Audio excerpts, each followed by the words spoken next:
नमस्कार दोस्तों, मैं हूं डॉक्टर अमरीश कारी। आपका अपने YouTube चैनल हेल्दी सब्सक्राइबर्स पर स्वागत करता हूं। आज की इस वीडियो में हम बात करेंगे होम्योपैथी दवाई एंटीमोनियम क्रूडम के बारे में। इस वीडियो में हम जानेंगे कि एंटीम क्रूड कहाँ यूज़ की जाती है, यानी किन सिम्टम्स और किन डिजीज़ में इसे हम पेशेंट को देते हैं। जानने के लिए वीडियो पूरा देखें। अगर आप हमारे चैनल पर नए हैं तो चैनल को सब्सक्राइब कर लें ताकि आने वाली हेल्थ रिलेटेड वीडियो से आप अपडेटेड रहें। दोस्तों, इस दवाई को बच्चों में भी यूज़ किया जा सकता है, बड़ों में भी यूज़ किया जा सकता है। बच्चों में ये दवाई तब दी जाती है जब बच्चे बहुत ज़्यादा रोते हैं और उनको गैस्ट्रिक कंप्लेंट्स यानी पेट के रोग होते हैं। इसके अलावा ये दवाई सिर दर्द में दी जाती है, खांसी में दी जाती है, डिप्रेशन के केस में दी जाती है, स्किन डिजीज जैसे एक्जिमा या फिर वॉट्स होना, कॉन्स होना ETC में दी जाती है। दोस्तों, सबसे पहले जानते हैं कि बच्चों में किन सिम्टम्स के होने पर ये दवाई पेशेंट को हम दे सकते हैं।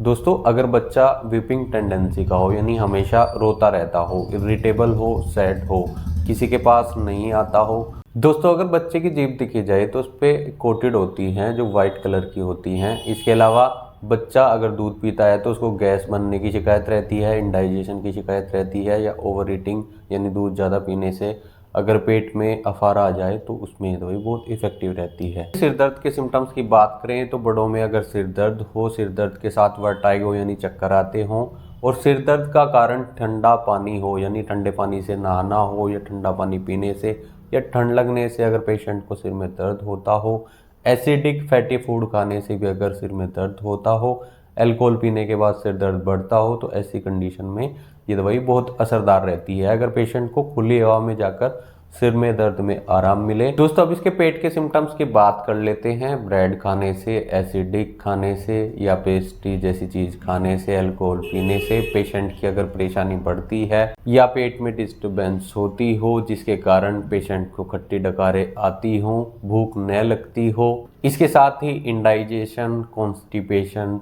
और अल्टरनेट डायरिया देखने को मिलता हो, वोमिटिंग, नोज़िया जैसे सिम्टम्स देखने को मिलते हो, यानी पेशेंट को डकारें तो आती ही हैं, साथ ही उल्टी करने का भी मन करता है, और कभी कब्ज तो कभी लूज मोशंस लग जाते हैं, पेट में पेशेंट को वीकनेस महसूस होती है। तो ऐसी कंडीशन में इन सिम्टम्स में दवाई देने से पेशेंट को काफ़ी राहत मिलती है। इसके खांसी के सिम्टम्स की बात करें तो पेशेंट को अगर ज़्यादा गर्मी लगने से या गर्म हवा लगने से, गर्म कमरे में जाने से खांसी होती हो, लॉस ऑफ वॉइस के सिम्टम्स देखने को मिलते हों, और पेशेंट को चेस्ट यानी छाती में बर्निंग देखने को मिलती हो, और पेशेंट की पल्स देखी जाए तो वो बहुत रैपिड और फास्ट होती है। ऐसी कंडीशन में अगर पेशेंट को ये दवाई दी जाए तो काफ़ी राहत मिलती है खांसी में, और पल्स रेट भी नॉर्मल हो जाती है। दोस्तों, अब इसके स्किन यानी चर्म रोगों के सिम्टम्स की बात करें तो पेशेंट को अगर शरीर पर कहीं भी ओवर ग्रोथ हो और उसमें पेशेंट को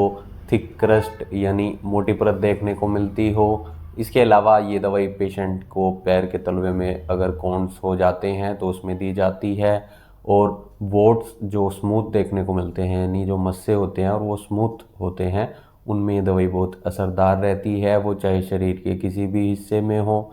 इसके अलावा ये दवाई ड्राई गैंग्रीन में दी जाती है, या फिर इरप्शंस हो जिनमें रात में बहुत खुजली और बर्निंग यानी जलन होती हो। ऐसी कंडीशन में ये दवाई हम पेशेंट को दे सकते हैं, लेकिन ध्यान रखें अगर आपको इनमें से कोई भी सिम्टम्स हैं तो एक बार अपने होम्योपैथी डॉक्टर से कंसल्ट जरूर कर लें। बिना डॉक्टर की सलाह के कोई भी होम्योपैथी दवाई नहीं खानी चाहिए। इसके लिए आप अपने डॉक्टर से मिलें, नहीं तो दिए गए व्हाट्सएप नंबर पर हमसे संपर्क कर इलाज या सलाह ले सकते हैं। वीडियो देखने के लिए धन्यवाद। चैनल को सब्सक्राइब करें, कमेंट सेक्शन में हमें बताएं कि हमारी वीडियोस आपको कैसी लगती हैं। Thank you.